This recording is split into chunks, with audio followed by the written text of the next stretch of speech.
Pon en primer lugar a Dios en tu vida. Busca en el reino y su justicia, y todas las demás cosas Dios te las dará por añadidura. Y quiero decirles algo: Dios va a probar nuestra fidelidad y nuestro amor a Él. Cuando hablamos del tribunal de Jesucristo, antes de poder adentrarnos en esta investigación y en este estudio, solamente les recuerdo que cuando la Biblia menciona el tribunal de Jesucristo, no se refiere al juicio que Jesucristo tuvo, ¿verdad?, con el sumo sacerdote y con Pilato, con Caifás, sino que se refiere al tribunal donde nosotros vamos a ser evaluados y juzgados de acuerdo a nuestras obras. Entonces la Biblia es muy claro que cuando tú mueras y tú tienes a Cristo en tu vida, la salvación no se puede perder. Pero ¿qué de esos pecados que no confesaste, verdad? ¿Y qué si mueres en pecado? ¿Y qué de las obras y la oportunidad que Dios nos dio para hacer y no hicimos? O sea, todos los cristianos vamos a ser juzgados cuando muramos. Vamos a ver cuándo, quiénes van a participar, cómo va a tener lugar, qué es lo que se va a evaluar y a juzgar, pero no vamos a ser juzgados respecto a nuestra salvación, porque nuestra salvación ya fue juzgada, ¿verdad?, y regalada en la cruz de Cristo. Así que en la cruz de Cristo lo vamos a explicar todo muy bien, desde la A hasta la Z. En la cruz de Cristo nuestro juicio se llevó a cabo hace 2000 años para todos los creyentes que hemos aceptado a Cristo como nuestro Salvador. Ya no hay condenación, ya no nos puede dos veces Dios juzgar. Entonces vamos a ser en el tribunal de Cristo ya no juzgados para la condenación eterna, porque ya tenemos la salvación, pero nuestras obras y nuestra posición de autoridad y la fidelidad que hayamos demostrado en esta corta vida que tenemos en el tribunal de Jesucristo será manifestado. Uno de los pasajes más ricos acerca de este tribunal está en 1 Corintios 3, versículo del 10 en adelante, y dice el apóstol Pablo, 1 Corintios 3, versículo 10 en adelante: conforme a la gracia de Dios que me ha sido dada, yo como perito arquitecto puse el fundamento, otro edifica encima, pero cada uno mire cómo sobre edifica. O sea, no le dejemos todo, ¿verdad?, a los pastores, y si no he crecido porque no me han dado alimento. Todos tenemos la responsabilidad, al haber recibido el Evangelio, al haber creído en él y al discipularnos, tenemos una responsabilidad de no solamente oír la palabra el domingo, sino que entre semana todos tenemos la responsabilidad de seguir comiendo en nuestra casa la palabra para edificar sobre el fundamento que está puesto en nuestras vidas, que es Jesucristo. Muy bien, dice el versículo 11: porque nadie puede poner otro fundamento que el que está puesto, el cual es Jesucristo. Y vean ustedes el versículo 12 en adelante: y si sobre este fundamento alguno edificare oro, plata, piedras preciosas, madero, heno, hojarasca, la obra de cada uno se hará manifiesta, porque el día la declarará, pues por el fuego será revelada, y la obra de cada uno, otra vez se manifiesta, cada uno de nosotros. Estamos edificando nuestra vida cristiana sobre dos clases de materiales. Las piedras preciosas, el oro, ¿verdad?, son materiales que no son combustibles, pero la madera, el heno y la hojarasca, tú les prendes fuego, y si haces una casa con eso, se consume con el fuego y desaparece. Entonces nuestras obras que son hechas en la carne son madera, heno y hojarasca. Todo lo que hayamos hecho por conveniencia, por manipulación, por necesidad, o por, como dicen, voy a ayunar para que Dios me sane a mi hijo, espérame tantito. Entonces, ¿qué Dios es un Dios falta de misericordia que está esperando para que, y le digas, mira, Señor, tengo 3 días sin comer, ¿ya te puedes compadecer de mí, Señor? ¿Ahora sí me puedes sanar a mi hijo? Dios no es ese Dios, no es el Dios que la Biblia anuncia. El ayuno no es para torcerle la mano a Dios o para forzar a Dios a que encuentre un trabajo, voy a ayunar. Para que sea mi esposa regrese, voy a ayunar. Ayunamos para poder tener un tiempo a solas con Dios y discernir su voluntad y su dirección. Voy a ayunar para que me dé sabiduría a Dios, cómo tratar con mi hijo, así sí, pero nunca ayunen. Voy a ayunar para que México sea salvo. Voy a ayunar para que esto se arregle. Oye, Dios no quiere sacrificios. Discúlpame, Dios no quiere ya sacrificios, quiere obediencia. Y nuestra obediencia es la mejor manera en la que Dios contesta nuestras oraciones inmediatamente. Entonces, aquí se nos habla que estamos edificando con diferentes materiales nuestra vida. Versículo 14. Si permaneciere la obra de alguno que sobre edificó, recibirá recompensa. O sea, en el tribunal de Cristo, cada uno de nosotros vamos a estar delante de Él. Él va a estar en una tarima como esta. Vamos a ver que la palabra que se tradujo tribunal es la palabra griega bema, con B de burro. Bema, que significa el podium donde los jueces en las olimpiadas griegas les entregaban a los atletas las medallas de oro o las coronas de olivo. Entonces era como un podium donde se formaban todos los atletas que habían sido vencedores, y ahí en ese podium les entregaban su corona de olivo. Este podium en la Biblia se llama el bema en el griego. Pues va a haber un podium igual, vamos a estar todos formados y cada uno de nosotros, cada uno vamos a ser juzgados individualmente. A cada uno de nosotros Dios va a manifestar lo que hicimos, lo que dejamos de hacer, nuestra fidelidad, nuestra hipocresía, lo que escondimos debajo del colchón, etcétera, etcétera. Ahí será manifestado públicamente en la luz. Y cada quien va a recibir lo que haya hecho o lo que haya guardado para Dios. Si la obra, versículo 15, de alguno se quemare, él sufrirá pérdida. Si bien él mismo será salvo, aunque así como por fuego. ¿No sabéis que sois el templo de Dios y que el Espíritu mora en vosotros?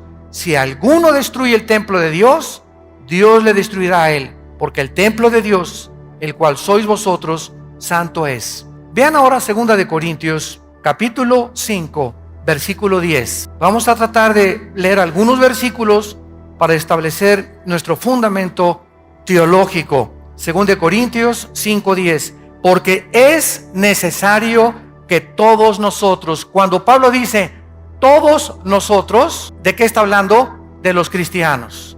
Aquí no está incluyendo a los no cristianos. Lo vamos a ver más adelante.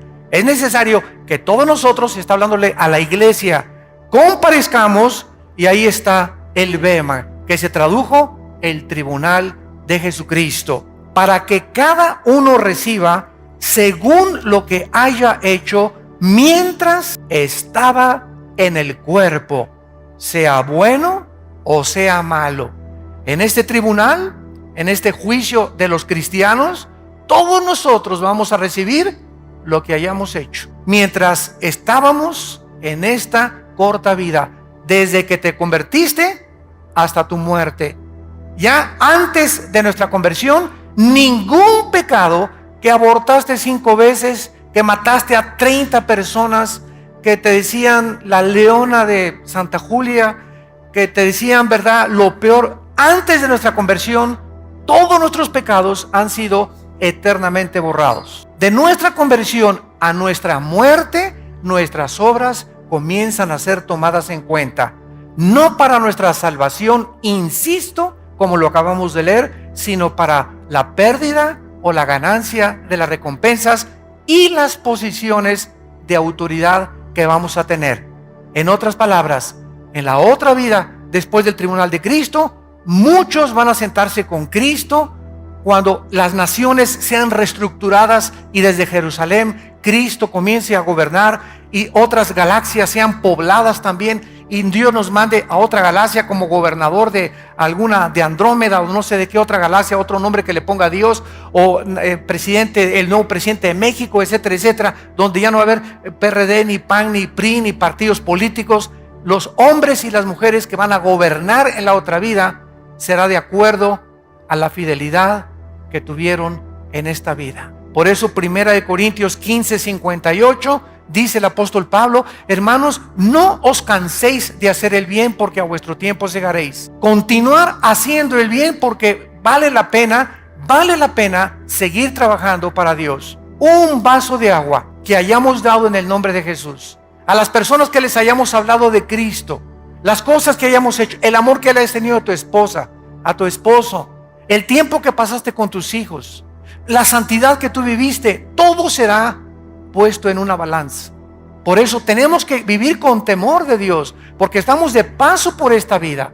El otro día venía yo pensando y me decía a mí mismo: si al nacer pudiéramos tener el entendimiento que se nos dijera cada vez que nace: mira, Pancholín, tienes 50 años de vida, vas de paso por esta tierra, no amontones riquezas, no vivas para este mundo, vas de paso. Carmelita, vas de paso. Desde que nacemos, tuviéramos la conciencia que vamos de paso, pues no haríamos, ¿verdad?, muchas veces lo que creemos que hacemos. Los jóvenes creen que la vida la tienen para ellos y que pueden tomar drogas y emborracharse y embarazar a la novia, y la novia se deja embarazar y se deja manosear por el novio y se divorcia uno y se va con otra buscando aquí el agua feliz, la otra está buscando aquí el agua feliz, y todos los seres humanos viven como animales sin saber que está establecido un juicio, y que desde el momento que Dios levantó a Cristo entre los muertos nos garantiza que nosotros vamos a volver a vivir y vamos a ser juzgados en un día que se llama el día de Cristo o el tribunal de Cristo. A pesar de todo esto, existe mucha confusión acerca de quiénes serán los participantes de este juicio. ¿Cuándo se va a llevar el juicio o el tribunal? El propósito y las consecuencias. ¿Qué pasará con esos cristianos que murieron en pecado, por ejemplo? ¿Qué pasará con aquellos que dicen en la primera carta de Juan que cuando vengan a Cristo se van a alejar de Cristo avergonzados? ¿Qué acaso estas personas van a perder su salvación? ¿Qué significa perder recompensas? ¿Qué recompensas vamos a recibir y qué es lo que vamos a perder? Todo esto lo vamos a cubrir en esta serie preciosa. Muy bien, en este tribunal no habrá, vuelvo a insistir, ninguna condenación ni castigo judicial para los pecados de los cristianos, confesados o no confesados. Juan 5:24: de cierto les digo, que cualquiera que oye mi palabra no vendrá a juicio. ¿A cuál juicio se refiere? Al juicio final del gran trono blanco, Apocalipsis 20, del 11 al 15. Este es otro juicio de los incrédulos. Vamos a mencionar también ese juicio. Cualquiera que oye mi palabra y crea al que me envió, no vendrá a condenación. Esa palabra condenación, crino, con K, en el griego significa juicio judicial, condenatorio o sentencia. Cualquiera que crea en mí y me acepte como su Salvador, jamás podrá ser condenado dos veces. ¿Por qué? Porque yo ya pagué por todos tus pecados en la cruz del Calvario. Y si hubiera algún pecado en tu vida por el cual se tiene que pagar, Cristo tendría que volver a morir dos veces. Esta es la razón por la cual la salvación no es por las obras. El otro día me dijo un hermano: oye, pero yo todavía no sé si se pierde la salvación o no se pierde la salvación. Cuando Cristo murió, ¿por cuántos pecados murió en la cruz? ¿Por tus pecados pasados, presentes o futuros? Él mismo me lo contestó: murió por mis pecados pasados, presentes y futuros, porque él dijo: concluido está, terminado está, se acabó, no hay nada más que agregarle a su muerte en la cruz. Entonces, si muero en pecado, me dijo él, me voy al cielo. Le dije: sí, te vas al cielo, claro que te vas al cielo, pero ¿sabes una cosa? Después vas a ser, en el tribunal de Cristo, vas a enfrentar esos pecados. Y vamos a ver en esta serie cuáles son las consecuencias de cristianos que creen que como no se pierde la salvación, pueden vivir con libertad o con libertinaje. Dice Gálatas 5:10: a libertad fuimos llamados, solamente que no usemos como ocasión de pecar la libertad que Dios nos ha dado. Romanos 6: ¿qué pues? ¿Pecaremos para que la gracia de Dios abunde? De ninguna manera, dice el apóstol Pablo, porque los que hemos sido bautizados en Cristo, hemos sido bautizados en su muerte, en su sepultura y en su resurrección. Cualquier persona que diga: como no se pierde la salvación, voy a pecar, esa persona no es salva. Porque cuando eres salvo, esa gracia de Dios que nos es impartida por el Espíritu Santo nos mueve a no querer pecar. Pecamos porque estamos en un cuerpo imperfecto y no hay nadie que no haya pecado más que Cristo. Pero cuando la gracia de Dios está en tu vida, ya no quieres pecar. Y cuando pecas, lloras y te frustras y te amargas y te sientes mal. ¿Qué hice, Dios mío? Antes de que tuviéramos a Cristo, pecabas como si te comieras una concha, te la metes a la boca, te limpias la boca y dices, no he hecho nada. Dormías, ¿verdad? Como si nada. Y seguías pecando y pecando y pecando y matabas y fornicabas y pornografía y no tenías ningún sentimiento de culpa en tu corazón. ¿Por qué? Porque no tenías al Espíritu Santo. Pero cuando recibimos a Cristo, el Espíritu Santo entra a nuestra vida para convencernos, para no dejarnos ya tranquilos. Dice en Efesios, no apaguéis la obra del Espíritu Santo. Porque hay cristianos que si siguen pecando y siguen pecando y siguen pecando, llega un momento en que el Espíritu Santo, dice desde Génesis 6, mi espíritu no contenderá contra el hombre. El Espíritu Santo te deja, lo apagas dentro de ti. O sea, ¿qué significa que se apaga el Espíritu Santo? No significa que perdemos la salvación, significa que le quitamos el poder que Él nos quería dar para vivir para Dios. Las fuerzas que Él nos quería dar, las perdemos. El valor que Él nos quería dar para testificar, lo perdemos. Y como somos cristianos y vivimos en pecado, comenzamos a vivir tristes, frustrados, amargados, porque la persona más miserable de este mundo no son los no pecadores, sino los cristianos que viven en pecado. Porque viven con un pie en el mundo y con un pie con Cristo. Y como el Espíritu Santo no los deja y su conciencia los atormenta, viven miserables. Porque saben que lo que están haciendo es malo, pero no quieren dejar el pecado y no creen que el poder de Dios es más grande para ayudarnos a salir del hoyo en que muchas veces podemos caer. Veamos ahora en Hebreos capítulo 10 estas verdades que acabamos de enunciar en este momento para ir con la Biblia paso por paso en esta preciosa serie, el Tribunal de Jesucristo. Me encanta esta serie porque es una doctrina que une a la eclesiología con la escatología. La doctrina del Tribunal de Cristo, ahorita me explico, une la eclesiología, que es el estudio de la iglesia, con el estudio de las profecías. Porque la eclesiología nos motiva a vivir una vida santa. Cuando conoces qué es la iglesia y que somos partícipes del Espíritu Santo, nos motiva. Y la escatología, porque cuando sabemos que lo que hacemos va a tener consecuencias eternas, pensaríamos dos veces antes de hacer lo que muchos de ustedes están haciendo. Muchos de ustedes pecan, muchos de ustedes tienen amantes, muchos de ustedes se acuestan con su novio. ¿Sabes por qué? Porque no tienen el temor de Dios. Si tú tuvieras el temor de Dios en tu corazón, no harías lo que haces a escondidas. Si tuvieras el temor de Dios, no harías lo que haces cuando nadie te ve. Pero como no hay un temor de Dios en tu vida, haces creyendo que te vas a salir con la tuya. Este fue el pecado de los líderes en el Antiguo Testamento. Dios no nos ve. Y cuando perdemos la conciencia de que Dios sí nos está viendo, mis párpados examinan a los hombres, dice uno de los salmos. Mis ojos ven, mis párpados examinan. Los caminos del hombre están delante de los ojos de Jehová. Proverbios 3, y Él considera todas sus veredas. Proverbios 6 también. Entonces, cuando estamos conscientes de eso, nos damos cuenta que no podemos escaparnos de Dios y que tenemos que acudir a su gracia y a la misericordia para que podamos tener el poder de no pecar. Porque separados de Él, nada podemos hacer. Nos separamos de Cristo y perdemos la fuerza, apagamos al Espíritu Santo, comenzamos a vivir tristes porque necesitamos el poder de Dios. No somos suficientes, ninguno de nosotros, para vivir la vida cristiana en nuestras propias fuerzas. Dice en Hebreos 10, versículo 10, en esta voluntad somos santificados.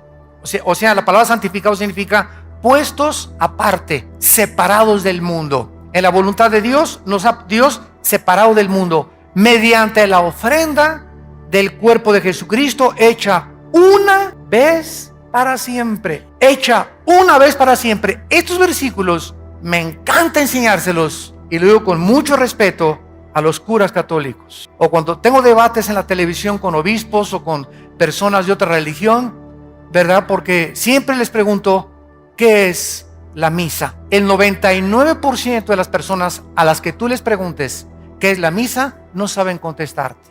O si te contestan, te van a decir, ¿es la Eucaristía? ¿O es ir allá y persinarse?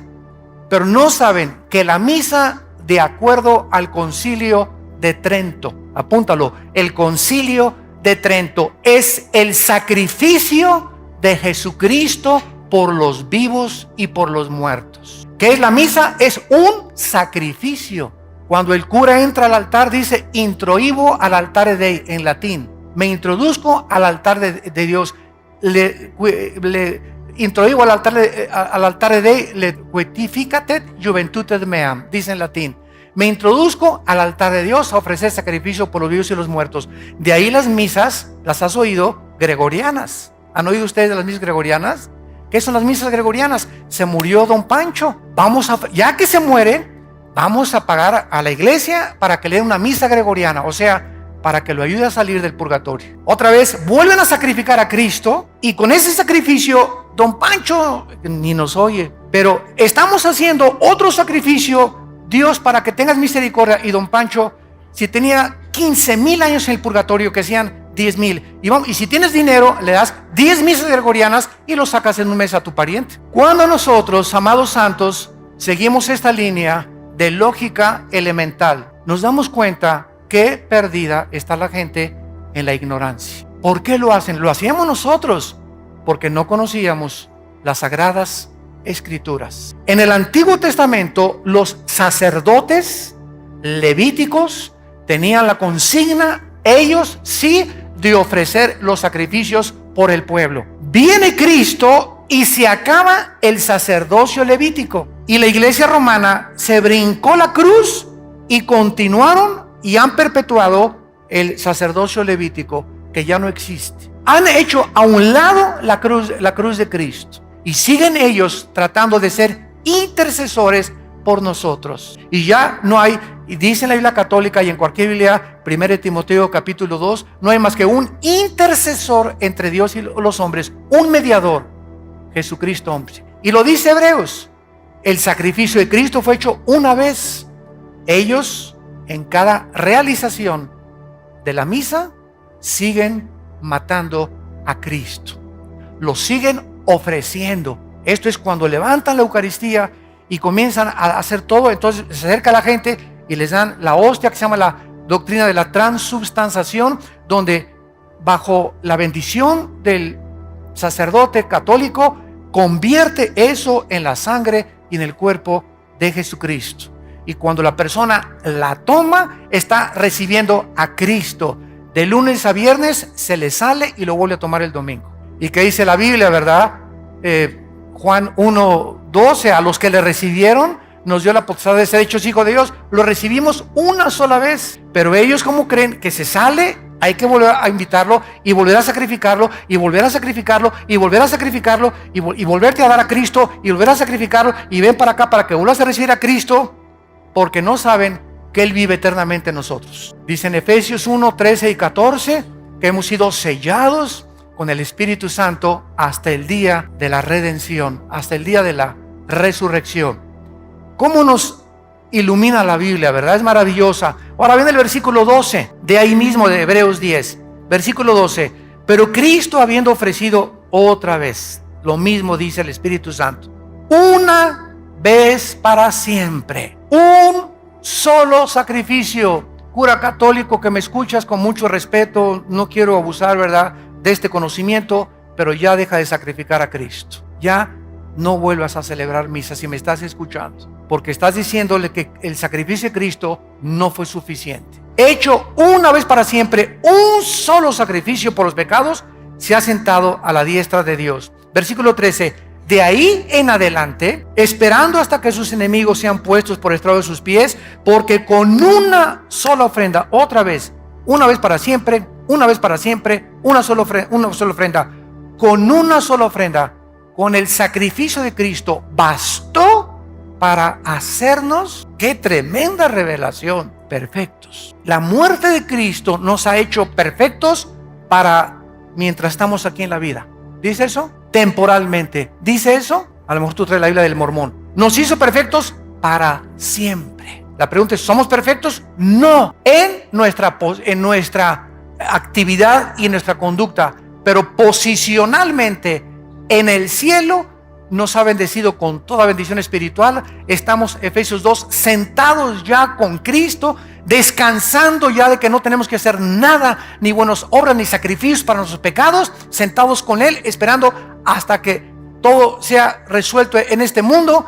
Y mientras tanto, aquí en la tierra estamos santificándonos, estamos llevando a cabo nuestra santificación. Se los voy a poner con otro ejemplo más claro. Ya cumplí mis 6 años de mis estudios de medicina, y entonces en la Universidad Autónoma o en el Politécnico, donde sea, donde den la Academia de Medicina, me entregan mi certificado de médico, ¿correcto? Yo soy médico ya. La universidad me dice, señor Alducin, usted es médico, ha cumplido con todos sus exámenes, ha pasado con 8, 9 y 10, soy médico. Muy bien. Ahora, yo tengo, este papel me dice que yo soy médico, pero ahora yo tengo que llegar a colgarlo en mi consultorio, y no solamente que llegue al consultorio, ahí tengo mi diploma de médico, ahora yo tengo que ejercer para demostrar que ese conocimiento que adquirí en la universidad es real y verdadero. Entonces, si yo me siento y solamente ahí veo mi título de médico, pero no hago nada, no opero, no hago cirugías, no receto, no amo a la gente, mi certificado no tiene ninguna validez. Es la teoría más la práctica lo que hace a la persona. Entonces, la Biblia dice que somos perfectos, ¿no es cierto? La Biblia dice que somos hijos de Dios. La Biblia nos adjudica una posición eterna, pero estamos aquí abajo y nos damos cuenta que no somos perfectos físicamente, pero ante Dios lo somos. ¿Por qué somos perfectos? Porque somos santos y sin mancha, porque todos nuestros pecados han sido lavados con la sangre de Cristo. Y ahora, mientras pecamos, ya no nos condena por esos pecados. Ahora solamente perdemos la comunión con Dios cuando pecamos los cristianos. La salvación no la podemos perder, perdemos la comunión con Él y las bendiciones que podíamos tener y las recompensas en la otra vida. Pero ante Dios somos perfectos, porque su Hijo fue perfecto, su justicia fue perfecta, su imputación de su justicia fue perfecta, y su santidad, que es la santidad de Cristo, ¿verdad?, nos es imputada también a través de la santificación, para que podamos ejercer una vida conforme al llamamiento que Dios nos ha hecho. Por eso dice Santiago, oye, tú vienes y me dices que es cristiano, y andas ahí, ¿verdad?, ajúa, vivo aquí, te emborrachas cada fin de semana, ahí andas detrás de las chavas como si nada, te acuestas con tu novio y estás en el coro de la iglesia, estás en la música de la iglesia, y la gente comienza a decirnos a nosotros, oye, tú te dices cristiano y haces estas cosas. ¿Por qué? Porque tenemos que no solamente decir que somos cristianos, obras nos tienen que acompañar. Acciones que demuestran a la gente que somos diferentes. No, don Pedro, ya no me echo ya no me emborracho con usted. Ay, sí, porque ya no eres charrasqueado. No, pues ya, exactamente, Cristo me salvó. Oye, que todas mis amigas se acuestan con sus novios, pero yo no. Ahí sí eres la Santa Rita de Casia, ¿verdad? Díganme lo que quieran, pero yo conozco a Cristo, y eso se llama fornicación delante de Dios. Y no quiero tener el temor de Dios en mi vida. Y comenzamos a dar un testimonio que la gente busca. La gente cree más las acciones que las palabras. Muy bien, veamos ahora el tiempo y los participantes de este tribunal de Cristo. El tiempo cuando este tribunal se va a llevar a cabo, ¿cuándo será? ¿Antes del rapto? ¿En el momento del rapto? ¿A la mitad de la tribulación? ¿Al acabar la tribulación? ¿Antes del juicio del trono blanco o después? ¿En el milenio o después del milenio? ¿Cuándo se va a llevar a cabo? La Biblia es muy clara. Veamos cuándo vamos a ser juzgados en este tribunal. Lucas capítulo 14. Vamos a ver algunos pasajes que no nos van a dejar ninguna sombra de duda respecto al tiempo cuando se llevará a cabo este tribunal, este juicio o evaluación de nuestras obras.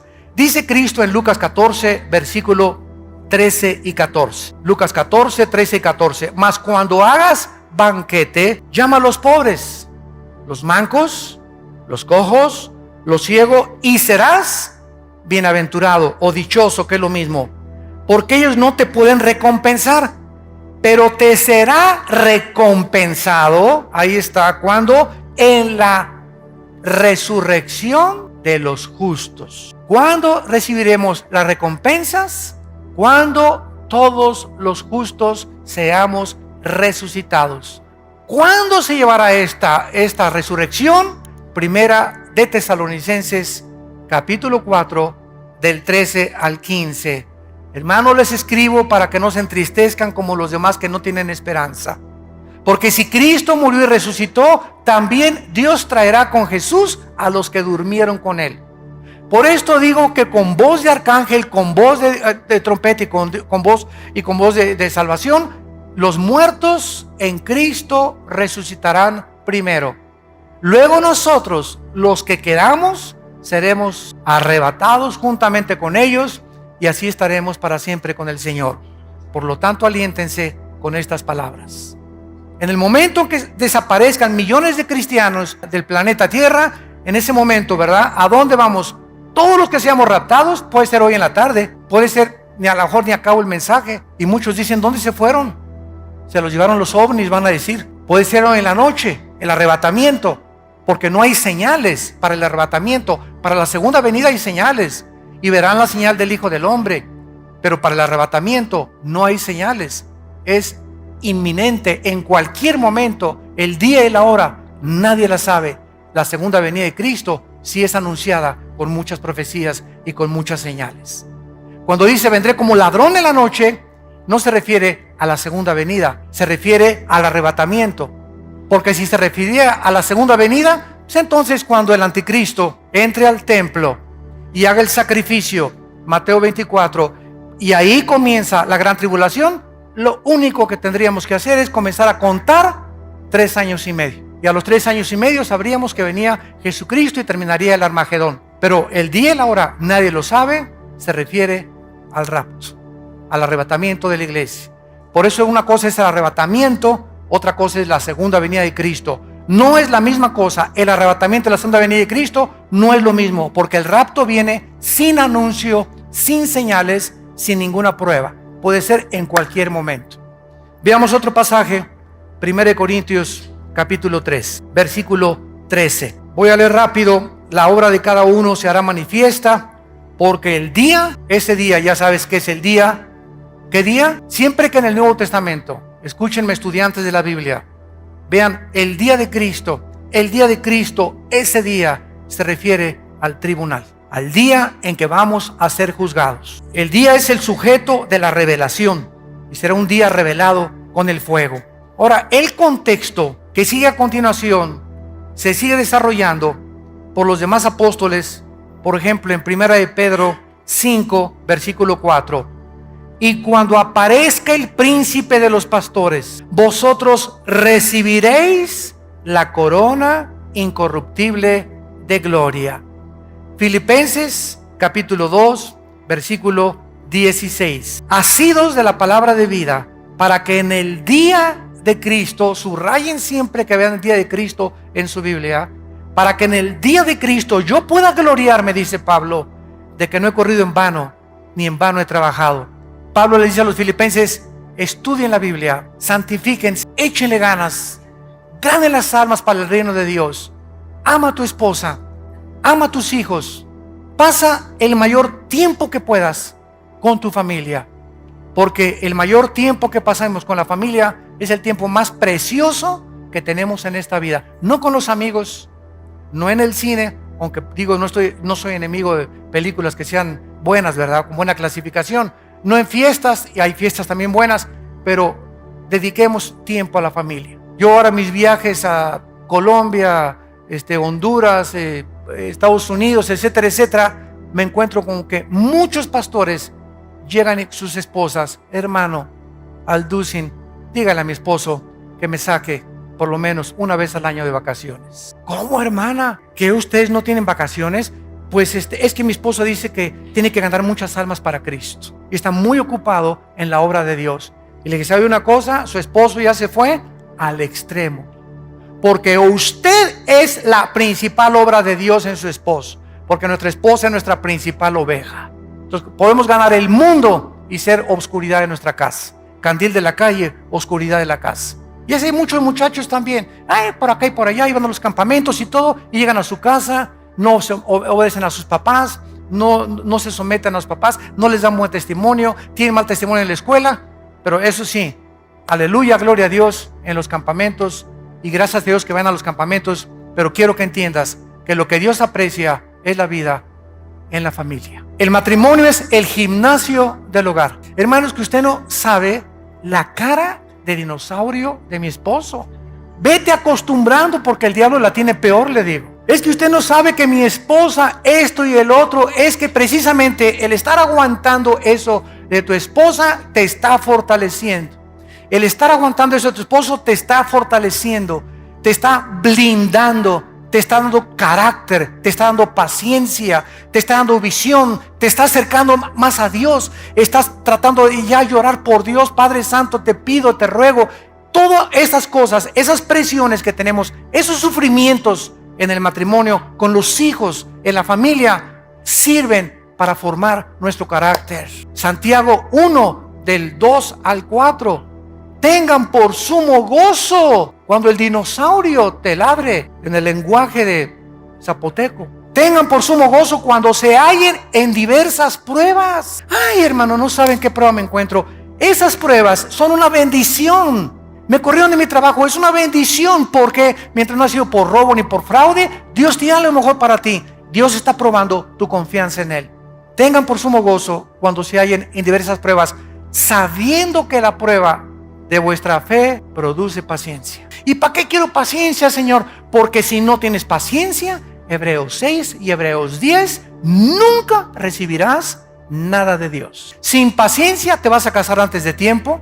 Sin paciencia vas a comprar un coche cuando no era el tiempo de Dios. Sin paciencia vas a inscribirte a una escuela que no debiste haberte inscrito, y después de 2 años perdiste 2 años y vas a tener que regresar a otra materia o otra carrera que realmente Dios quería para ti. ¿Por qué? Porque no tuviste nunca la paciencia para aguantar y esperar el tiempo de Dios. Y la paciencia nos las dan las pruebas y los sufrimientos, para que comiences a conocer los caminos del Altísimo gobernante del universo. Dice en 2 Timoteo 4:8 el apóstol Pablo, ya para ser sacrificado o martirizado. 2 Timoteo 4:8, por lo demás, es las últimas palabras de Pablo: me está guardada la corona de justicia. Las coronas las vamos a estudiar mucho después, la cual me dará el Señor juez justo. Otra vez se repite, en aquel día. Pablo estaba seguro que al morir él no iba a ser recompensado. Ahorita hay miles de cristianos en el cielo,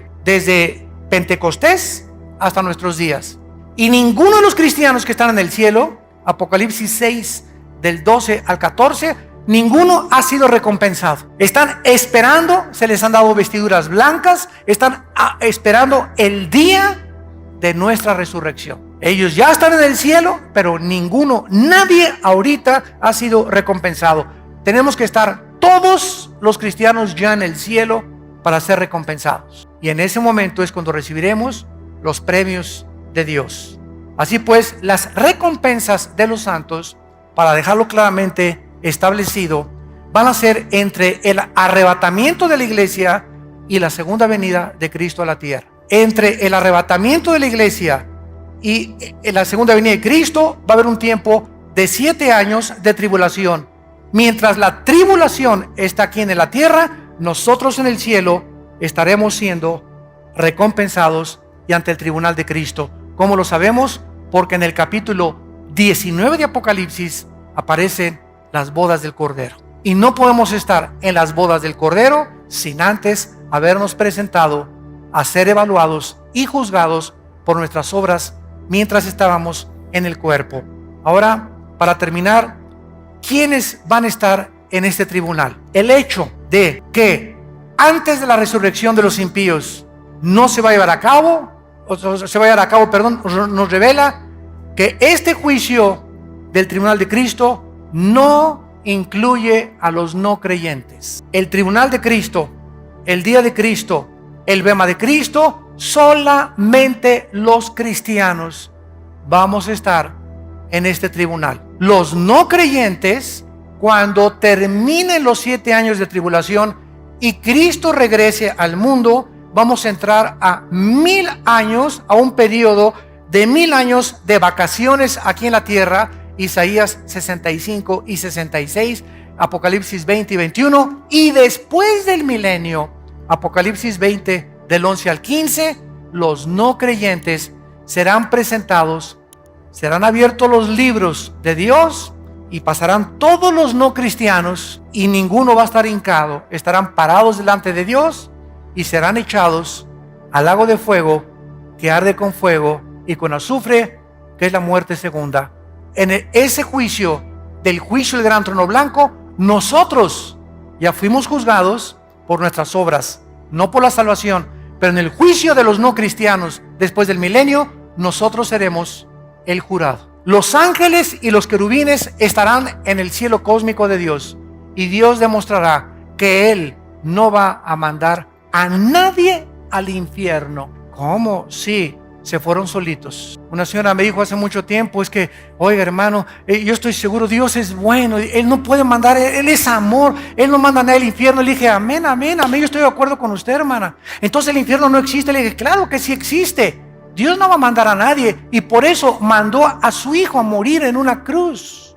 Por eso nos dejó la Biblia, por eso nos mandó al Espíritu Santo, por eso se sigue predicando el Evangelio a todo el mundo. Los que estén en el infierno es porque ellos escogieron pasar la eternidad ahí. No pudieron vivir contentos con los santos en esta vida, no podrán estar contentos en el cielo con nosotros tampoco. Porque para que vivas en el cielo, tienes que haberte acostumbrado a vivir con los santos de Dios, imperfectos en esta tierra. Una vez alguien me dijo, ay hermano, es que todas las iglesias apestan, todas las iglesias son imperfectas, todas las iglesias son una bola de hipócritas. Y yo le contesté y le dije, ¿te acuerdas el arca de Noé? Ah, sí, claro que me acuerdo. Le dije, ¿te imaginas los olores que había dentro? Púchila, de popó de camello, de elefante, de canguro, de chango, de chita y de todo. Pero ¿sabes una cosa? A pesar de los malos olores, estaban lejos del juicio afuera de Dios al mundo. Entonces es preferible pasar un tiempo con malos olores aquí en la iglesia y la hermana huele feo y la hermana tiene cara hipócrita y este hermano me hizo el otro y todo eso. Es preferible aguantarnos y soportarnos y tolerarnos un poco de tiempo que estar en el juicio de Dios en el día de la tribulación. Amén. Así es. Muy bien. En segundo lugar, este juicio no va a incluir, claro, a los no cristianos. En segundo lugar, los cristianos que se conviertan en la tribulación. Porque cuando el anticristo mande matar, ¿a quién va a matar? ¿A los ateos? No, ¿verdad? El anticristo va a mandar matar a judíos, mesiánicos, creyentes en Yeshua, en Jesús, y a cristianos como nosotros. Entonces, esos cristianos, Apocalipsis capítulo 7, están en el cielo, van a resucitar, están en el cielo, ellos no van a ser juzgados en este tribunal. Y durante el milenio no pueden estar incluidos tampoco en este evento. Y en tercer lugar, en este tribunal tampoco estarán los santos antes de Pentecostés, antes de la cruz de Cristo. De Adán a la cruz de Cristo, los santos del antiguo pacto, del Antiguo Testamento, no van a encontrarse en este tribunal. Veamos esta verdad en el libro de Daniel, capítulo 12. Todos los santos antes de la cruz y de Pentecostés no van a encontrarse en este tribunal. Dice Daniel capítulo 12, versículos del 1 al 3. En aquel tiempo se levantará Miguel. Está hablando del tiempo de la gran tribulación, de los años de la tribulación que se vienen sobre el mundo, donde tú y yo no vamos a estar. Gracias a Dios. Se levantará Miguel, el gran príncipe que está de parte de los hijos de tu pueblo. En la Biblia, el arcángel Miguel es el jefe de los ángeles en el cielo que defiende, ha defendido y se enfrentará con Satanás en Apocalipsis 12, versículo 12, para defender a Israel. El arcángel Miguel. Y aquí se levanta Miguel, ¿verdad? Dice, el que está de parte de tu pueblo. Y será tiempo de angustia. Aquí está profetizándose el tiempo de la gran tribulación, cual nunca fue desde que hubo gente hasta entonces.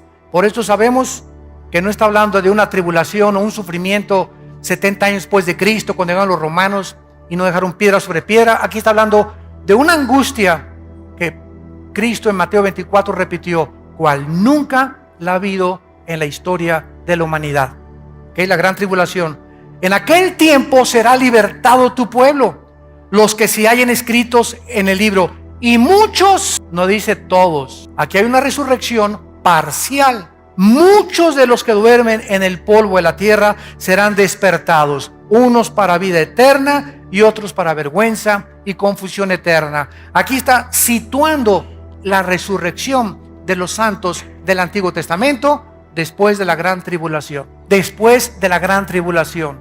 Entonces, todos estos santos antes del Antiguo Testamento no vivieron bajo el pacto de sangre que tú y yo hemos vivido. Los santos en el Antiguo Testamento no pueden ser recompensados iguales a nosotros. Nosotros hemos recibido mucho más que ellos. Cristo le dijo a dos ciudades, Corazín y Betsaida: si en Sodoma y Gomorra hubieran oído lo que ustedes han oído, en verdad les digo que en el día del juicio, y Cristo está hablando del trono blanco, no del tribunal de Cristo, el juicio de los malos, en el día del juicio el castigo será menos severo contra los sodomitas que contra ustedes, porque al que mucho se le da, mucho se le pide. Así que nosotros tenemos que ser juzgados con una vara mucho más grande con Dios, porque hemos recibido la gracia de Dios, al Espíritu Santo morando, haciendo su morada dentro de nuestro cuerpo. La revelación que tenemos, el conocimiento que tenemos de la Biblia es maravilloso. El otro día vi que un predicador dijo: es que no es necesario meterse que si los ángeles se metieron con las mujeres, que si esto y el otro, que si la salvación se pierde, hay que ganar las almas para Cristo. Espérame tantito, compañero, en las tribulaciones y el misterio de Cristo. Tenemos que estudiar toda la Biblia. Tenemos que enseñar toda la Biblia. No podemos concentrarnos solamente en algo. Qué lindo se oye. ¿Vamos a ganar las almas? Pues claro que las ganamos. Pero Pablo dijo: no he rehuido enseñarles todo el consejo de Dios. Tenemos que conocer el antiguo pacto, la gracia, el pacto de sangre, la tribulación, Ezequiel, Daniel. ¿Por qué hace esto Dios? ¿Por qué permitió las guerras? ¿Por qué David esto? ¿Por qué Salomón aquello? Tenemos que conocer todo para tener un espectro amplísimo de la mente de Dios. Y todavía al morir no nos bastará seguir estudiando el corazón de Dios. Así pues, no estarán ni los no creyentes, ni tampoco estarán los que se conviertan durante la tribulación, ni tampoco estarán los que se vivieron antes de Cristo. En Romanos 14, versículo 10, dice el apóstol Pablo: ¿y tú por qué juzgas a tu hermano? ¿O tú también por qué menosprecias a tu hermano? Porque todos, y está hablando de los cristianos, compareceremos ante el tribunal de Jesucristo, y vamos nosotros, escrito está, que toda rodilla se doblará y toda lengua confesará a Dios, de manera que cada uno de nosotros, versículo 12, cada uno dará a Dios cuenta de sí. Santos de Dios, si hoy en media hora, hoy en la tarde, viniera Jesús por nosotros, ¿no te lamentarías y dirías: ¿cómo? Es que yo creí que todavía tenía 2 años, creí que me quedaban todavía 10 años de vida, creí que me quedaban 5 meses más? Y así la muerte viene por nosotros en cualquier minuto, en cualquier segundo. Si estás tú consciente y crees realmente que Jesús resucitó y murió en nuestro lugar en la cruz, tu vida tiene que cambiar. Tu vida tiene que ser transformada por su poder. Tienes que vivir para Cristo y darle valor a las cosas que Dios les da valor. Tienes que desechar a las cosas que Dios les llama pecado. Tienes que enfrentar el mundo con una nueva perspectiva, con una nueva visión de qué es lo más importante.